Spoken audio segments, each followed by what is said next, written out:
السلام عليكم ورحمة الله وبركاته. نحمده ونصلي على رسول النبي الكريم. أعوذ بالله من الشيطان الرجيم. بسم الله الرحمن الرحيم.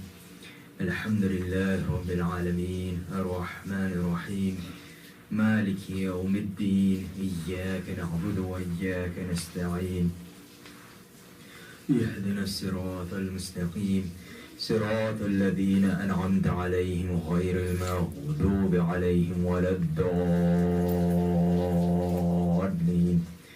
آمين. قال الله تعالى في شان حبيبي إن الله وملائكته يصلون على النبي يا أيها الذين آمنوا صلوا عليه وسلموا تسليما. اللهم صل وسلم وبارك على من اسمه محمد أحمد حامد محمود وحيد وحيد. اللهم صل على سيدنا محمد وعلى آل سيدنا محمد وبارك وسلم عليه صلاة وسلاما عليك يا سيدي يا رسول الله.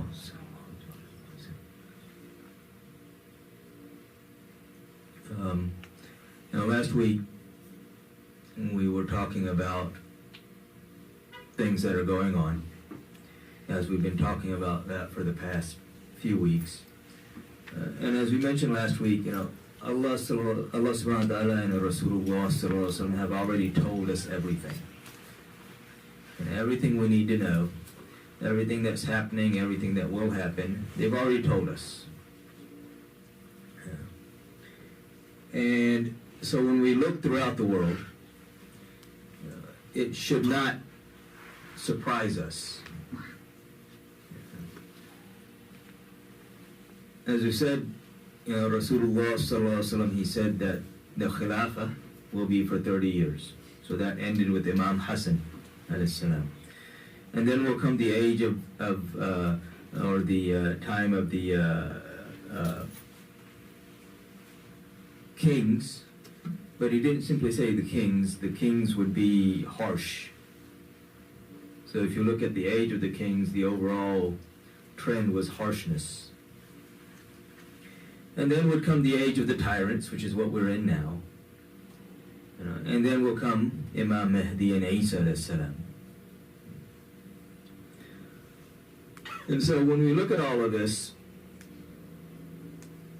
and even, when we look at the Muslim world, this is what we see. But even when we look at the world in general, all we see are tyrants everywhere. And it's interesting, as we mentioned before, Allah subhanahu wa ta'ala in Surah Baqarah, He says, أعوذ بالله من الشيطان الرجيم وإذا قيل لهم لا تفسدوا في الأرض قالوا إنما نحن مصلحون ألا إنهم هم المفسدون ولكن لا يشعرون. That when it is said to them, do not be tyrannical, do not be warmongers, do not be transgressors, mischief makers. And in today's world, really warmongers. Their response is that, oh, no, we are the peacemakers. All we want is peace. And everything we do to make peace. And then Allah subhanahu wa ta'ala, He says that, beware, for indeed these are the warmongers. But they themselves don't perceive it. It's like when you lie over and over, then you start believing your own lies.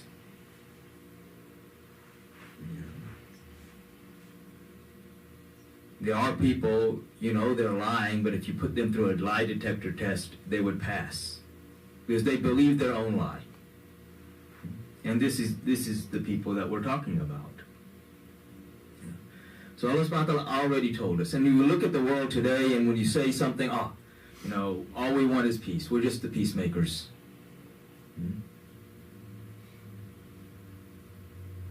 You look at all of these institutions.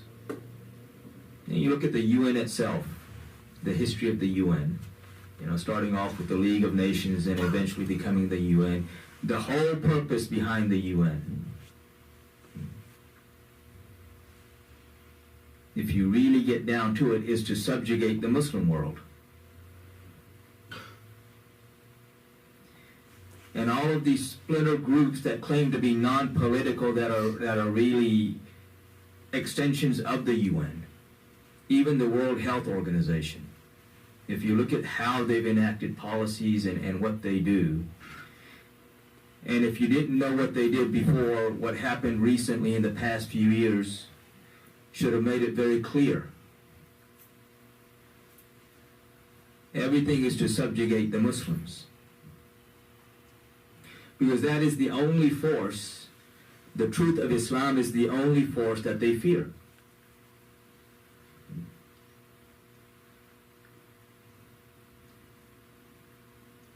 But then when we look at the condition of the Muslims now,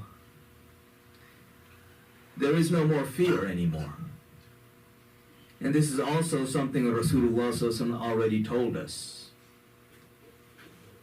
You know, he said to the companions, and the hadith is in Sunan Abu Dawud, and no one has challenged the hadith, everybody says it's sahih, where Rasulullah SAW, he says to the companions that a time will come when the nations, when the people will invite each other to devour you. Like someone invites someone, you know, to food, to eat food, you know, like a buffet, free for all. Just come.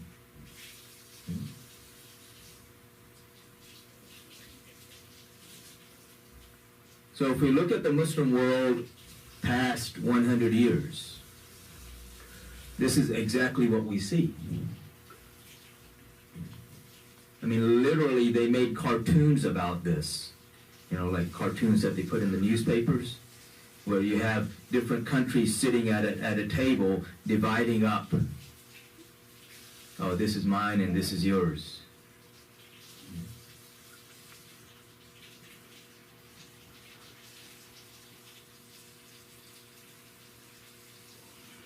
So the companions, of course, being intelligent, they asked him, they said, will we be small in number? You know, are they going to do this because we're so, you know, because, you know, there's not very many of us?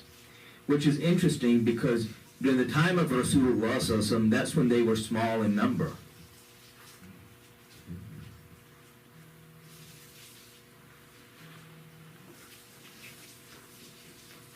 But numbers don't mean anything. It's the quality that makes the difference. And this is what we see then. So when they asked, he said, will we be small in number? He said, no, you will be many. But your value will be like the froth on the ocean. Or like you know, the scum going through the current. You know, if you've ever seen like a, you know, a river flowing very fast. You know, you get some debris on top. The debris means nothing.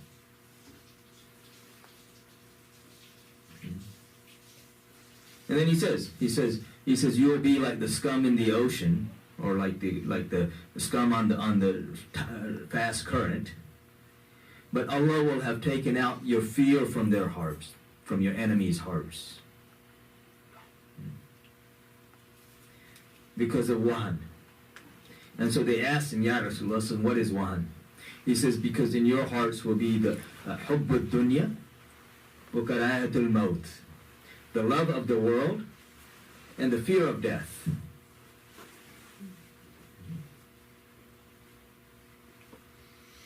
So once we have allowed the love of the world to enter our hearts, and along with that comes the fear of death, you know, these two things go hand in hand. Then Allah has taken the fear out of their hearts for us, or from us. Now, fear is a very powerful tool.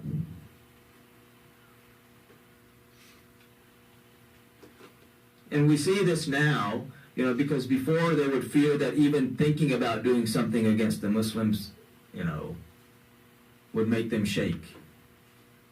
And then over time it became that, well, they would think about it, but they would do everything in secret.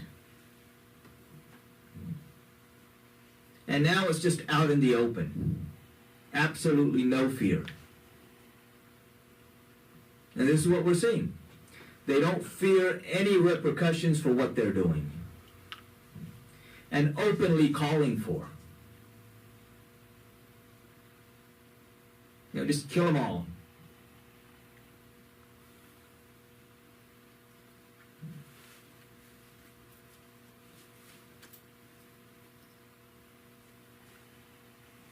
It's interesting that some people are still under the delusion that there is some freedom.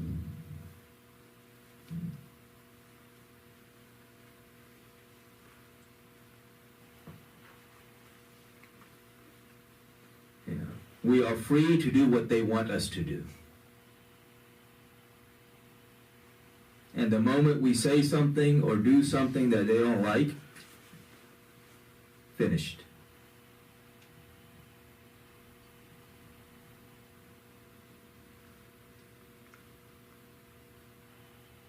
Now in the Quran, when Allah subhanahu wa ta'ala talks about these various groups, and those, as we mentioned last week, who have killed the prophets. And again, as I said, they killed 300 prophets in one day.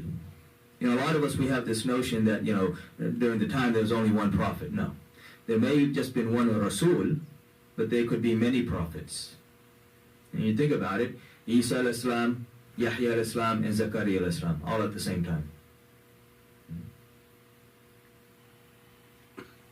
And so for many, there were times when there were many, many prophets. And at one point, these people, they killed 300 prophets in one day.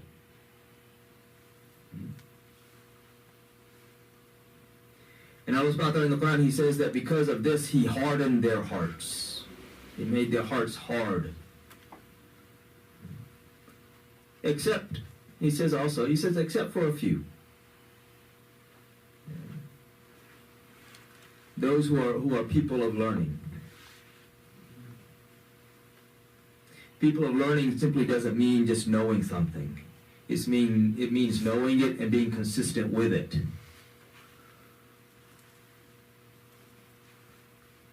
If you look at people these days, they're talking out of both ends of their mouth and they don't even know what they're saying.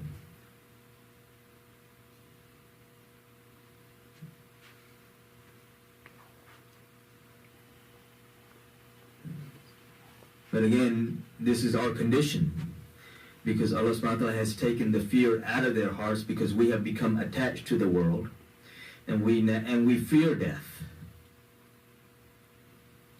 The coming of Rasulullah sallallahu alaihi wasallam, he literally changed the flavor of death from something that was very bitter to something that became very sweet for the believer. We see this even with Musa alayhi salam. When Israel alayhi salam came to take his soul, what did he do? He slapped him so hard it knocked an eye out.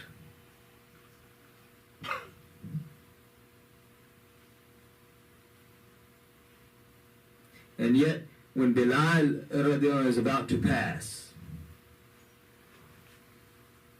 and his wife says to him that, what a terrible time it is. What a calamity has befallen us. And he says to her, don't say that.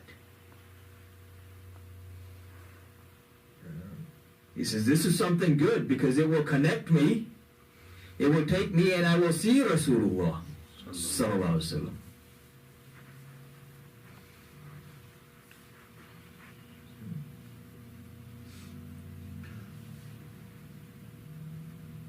This is also part of why when Rasulullah sallallahu alaihi wasallam described the taking of the soul, for the non-believer, he said what? He said that it's as if you're pulling cotton or wool through thorns. If you've ever take wool and run it over something rough and thorns, it catches, it keeps catching. He doesn't want to get through. And he said, for the believer, it's like, taking taking a hair out of dough. You're kneading dough and a little hair gets stuck in it, it just pops right out.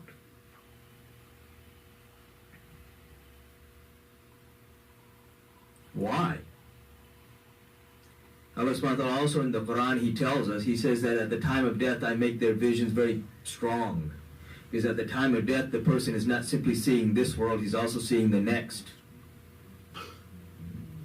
So he's seeing what he's leaving behind, but he's also seeing where he's going.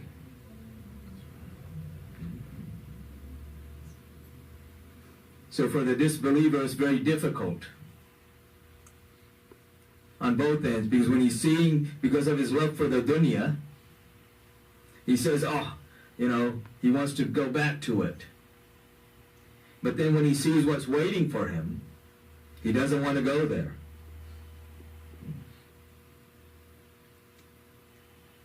For the believer, when he sees what's waiting for him, when he simply knows what's waiting for him, because he knows that in the grave Rasulullah sallallahu alaihi wasallam will come, and the angels will ask, ما كنت تقول في حق هذا الرجل.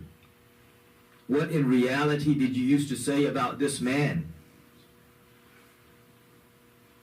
So he knows he will see Rasulullah sallallahu alaihi wasallam. So he's eager to go.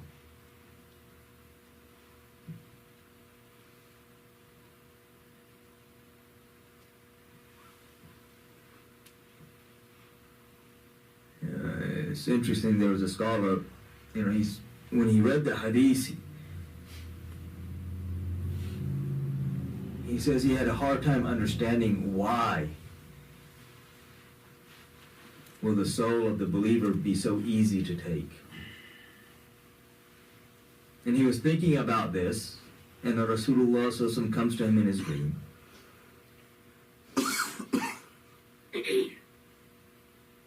And he asked Rasulullah sallallahu alaihi wasallam, he said, Ya Rasulullah sallallahu alaihi wasallam, you said this, why? What is the example of this? He says, read Surah, Rasulullah sallallahu alaihi wasallam tells him, read Surah Yusuf. And in the dream, he takes out the Quran and he starts reading Surah Yusuf. And then he comes to the verse where the friends of Zulaykha are cutting their hands while they're seeing Yusuf al-Islam, and they don't even realize it.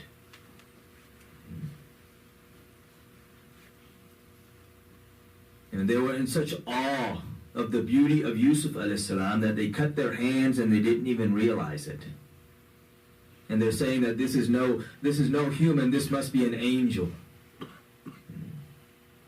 Simply by seeing the beauty of Yusuf al-Islam. What about those who are seeing the beauty of Rasulullah sallallahu alaihi wasallam?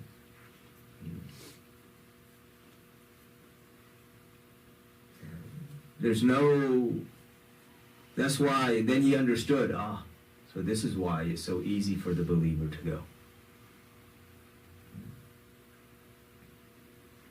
But again, coming back to the things that are going on today, and all of this connects back to what things going on today, because this is our condition, and this is why we are in the state that we are in.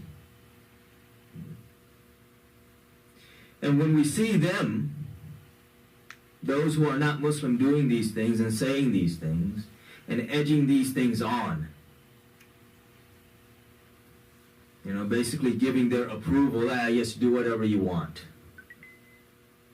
There are no limits.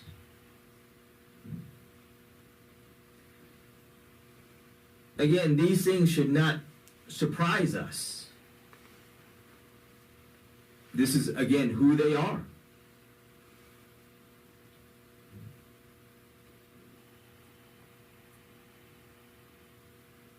And the interesting thing these days is that even with their own people telling them, no, don't do this, the fear has gone, to such an extent that they say, no, we are going to do this.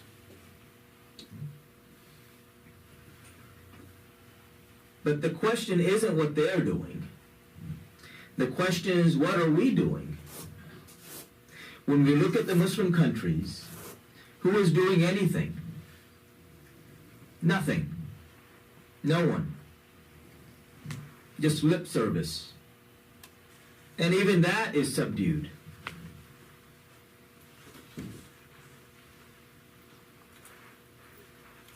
You know?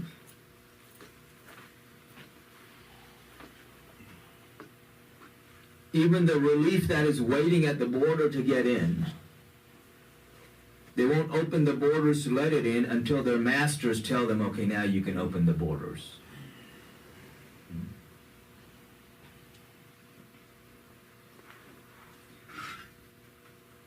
And what are they sending in? Because one of the trucks that got in, it had outdated biscuits and shrouds. That's what it was containing. That's what they're giving them. This is their aid. Old biscuits and shrouds.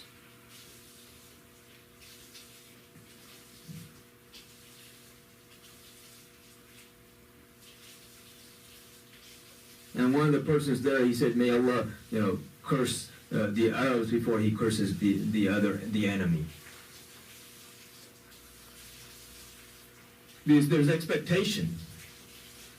When a family member does something against you, it should upset you more than if a stranger does something against you. Because you don't expect anything from the stranger. If as Muslims we are one family, then they have the right to expect things from us.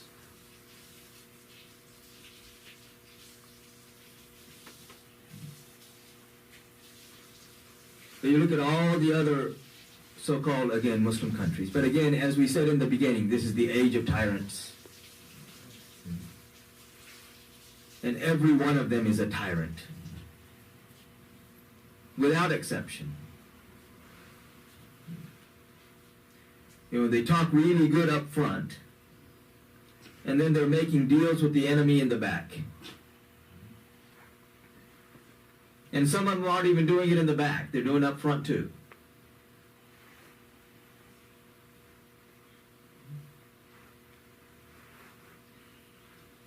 And then when there are those who try to help, they're the ones that are blocked.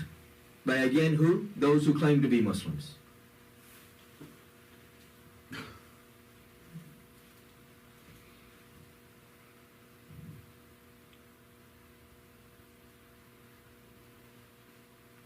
Because if you look at the so-called Muslim world,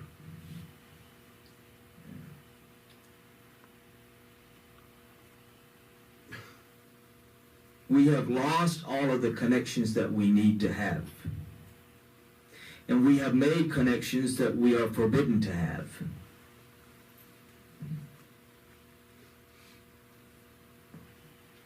Again, the connections we have made that we love the dunya and we fear death.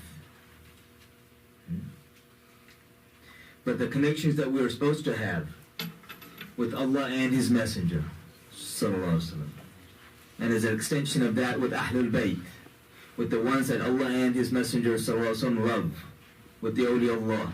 We have cut all of those connections. And because of all of those cuts, our hearts now wander. It's like a sheep that's wandered off. What does that sheep become? Prey for the wolves. And now the wolves are eating us. And the sad part about it is most of us don't even realize it. Allah subhanahu wa ta'ala in the Quran, He says, وَلَنَبْلُوَنَّكُمْ بِشَيْءٍ مِّنَ الْخَوْفِ وَالْجُوعِ وَنَقْصٍ مِّنَ الْأَمْوَالِ وَالْأَنفُسِ وَالثَّمَرَاتِ وَبَشِّرِ الصَّابِرِينَ. When we talk about Imam Hussein al-Islam, we always mention this verse. Where Allah subhanahu wa ta'ala says that we will surely test you with something of fear and hunger and loss of wealth and loss of life and your offspring. And glad tidings to those who are patient.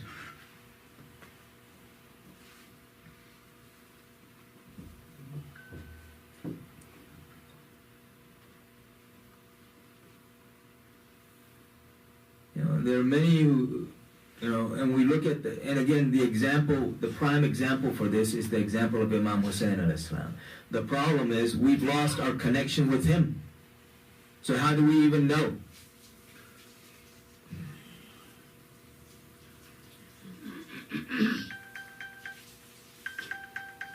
There are people, as my father used to tell me, that there was a guy in Pakistan that he met. So this guy lived in this uppity neighborhood. You go into those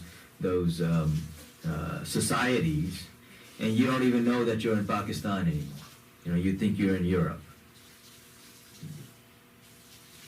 So one of these guys, he would only speak in English. That's it. Father was wealthy. He would go, steal a car, joyride, and then leave it somewhere, and that was his entertainment. So one day, he met him. He was talking to him one time because he was associated with some of my father's acquaintances. So he asked him one day. He says, "Do you know Muhammad sallallahu alaihi wasallam?" So this is a guy who was born and grew up in a so-called Muslim country. And his response was, he says, "I heard he was a nice guy."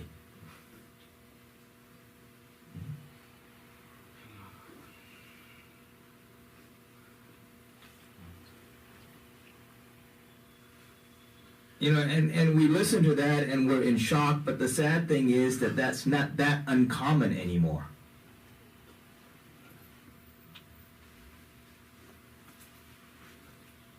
The worst thing, however, is the other end, where we get this superficial sign of piety. The ones who Rasulullah said that they will exit Islam in such a way that there's no coming back. And I won't go through the whole hadith. These are topics that we're dealing with on Sundays for those who wish to come. But these are things that show us the condition of the ummah and why the help of Allah does not come to us.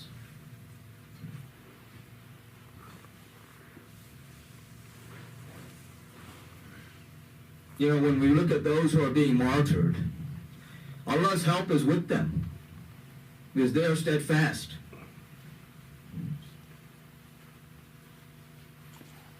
In tansurullah yansurukum wa yuthabbit aqdamakum. That help Allah, and Allah will help you by making your feet firm.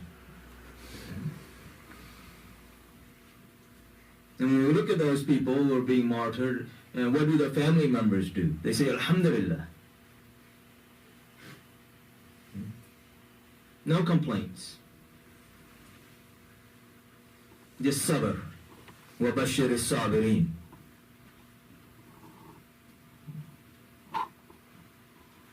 But when we look at all the rest of us outside of there, that's when we should start crying.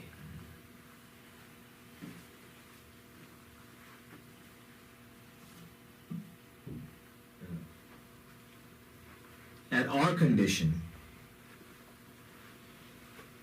that we are even afraid. That's the thing, that's the interesting thing, is, we think that we're free, but then we're afraid to say anything. And because we also know if we say something, then everything gets censored.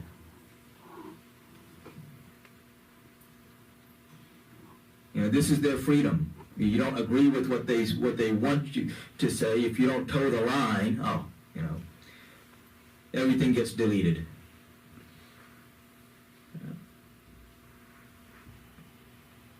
But again, that's what we should expect from them. The question is, what should we expect from ourselves?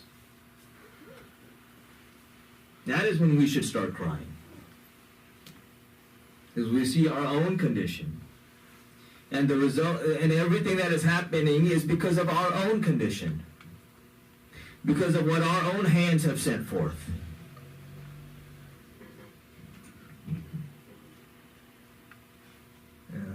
So may Allah subhanahu wa ta'ala allow us to understand. And may He protect the people of Palestine and accept those who have been killed as martyrs. And may He allow us to do what we're supposed to do, so that we can change the condition of the ummah. And may He fill our hearts with His true love and the true love of His beloved Prophet Muhammad sallallahu alaihi wasallam, his family, his companions, and all those whom they love, inshallah. Those who have not made sunnah, go and make sunnah.